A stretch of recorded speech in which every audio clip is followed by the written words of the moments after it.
एक गांव में महामारी फैली थी। इस महामारी की वजह से गांव के सभी लोग बहुत परेशान थे। आखिरकार गांव छोड़कर जाते भी तो कहां जाते, दूसरा कोई घर भी तो नहीं था। एक स्त्री की मृत्यु इसी महामारी की वजह से हो गई।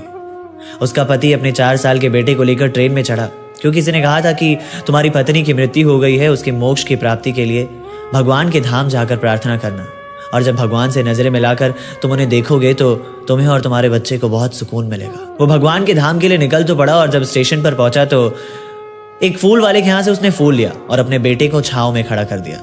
तो बाजू वाले ने कहा कि हटा अपने बेटे को, फूल उसको क्या से ले रहा है और छांव मेरे क्या से।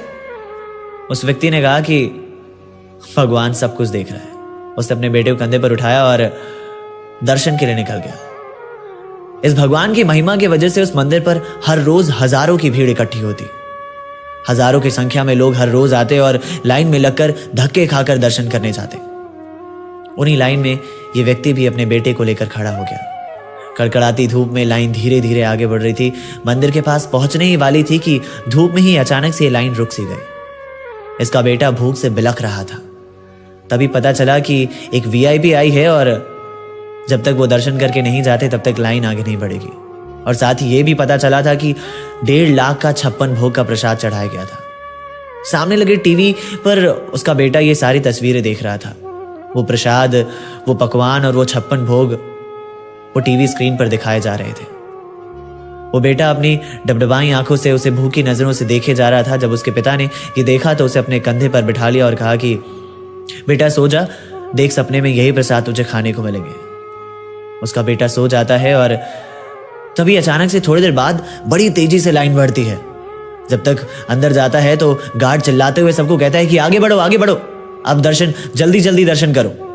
भगवान से नजरें मिलाना तो दूर, भगवान की सूरत देखना तक नसीब नहीं हुआ। तभी अचानक से इस व्यक्ति के कान में एक आवाज आई कि अपने गांव वापस लौट जाओ, अपने घर वापस चले जाओ, मैं तुमसे स्वयं मिलने आ रहा हूं। उस व्यक्ति को लगा कि ये सच में भगवान थे या मेरा भ्रम था, लेकिन फिर भी वो अपने गांव चला गया। रात काफी हो चुकी थी और बेटा भूखा था। उसने अपने बेटे को दूध रोटी खिलाया और ग्लास में पानी भरकर रखा और घर के आगे 2 दिए जलाएं और घर को पूरी तरीके से सजा दिया, क्योंकि भगवान जो आने वाले थे।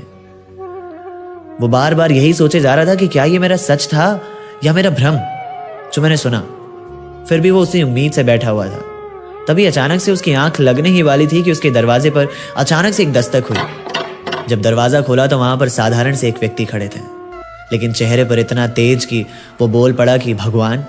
तो भगवान ने कहा कि बिल्कुल सही पहचाना, तुमने बहुत सारी धारणाएं बना रखी होंगी, लेकिन तुम्हारा भगवान बिल्कुल तुम्हारे जैसा ही सोचता है, तुम्हारे जैसा ही रहता है, तुम्हारे जैसा ही पहनता है। एक दिए से दूसरे दिए को चलाते हुए भगवान कहते हैं कि ये देखो, दिए तो अलग है मगर जोत एक हो चुकी है। तुम्हारा और हमारा रिश्ता भी बिल्कुल ऐसा ही है। तुम मेरी ओर खींचे आ रहे थे और मैं तुम्हारी ओर खींचे चला आ रहा था। तुम्हारा भगवान तुम्हारे जैसा इसलिए रहता है ताकि तुम्हारी सभी दुख तकलीफों को समझ सके। तुम्हारे बीच, तुम्हारे आसपास हर वक्त रहता है। सिर्फ तुम्हारी वजह से मैं इस गांव में आया हूँ। अगले 1 सप्ताह तक गांव से महामारी का नामो निशान तक मिट चुका था। गांव के सरपंच भी काफी हैरान हो चुके थे कि आखिर ये हुआ कैसे। हर साल अब वो पिता अपने बेटे को लेकर मंदिर जाते और भगवान से कहते कि भगवान आज हमारे घर आ रहे हो ना, सिर्फ न्योता देने आए थे। कमाल है ना। मैं ये सोच रहा था कि जब हम नया जूता खरीदते हैं तो जब वो हमें जूता काट खाता है तो हम उस पर सवार तो नहीं होते, और ना ही जूता वो हमारे ऊपर सवार होता है। फिर इंसानों के साथ ऐसा क्यों? जब कोई इंसान हमारे साथ दुर्व्यवहार करता है तो हम उस पर हावी क्यों हो जाते हैं? हम क्यों तुरंत अपनी बातों से रिएक्ट करने लग जाते हैं? क्यों उसे चिल्लाने लग जाते हैं?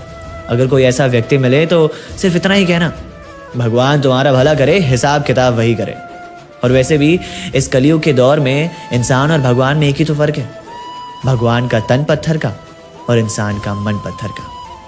अगर आपको मेरी कहानियां ऐसे ही पसंद आती हैं तो मेरे चैनल को जरूर सब्सक्राइब करेगा और वीडियो को लाइक जरूर करेगा। और इस वीडियो से अगर किसी एक शख्स में भी परिवर्तन आ जाएगी तो मेरी कहानी सफल कहलाएगी। शुक्रिया।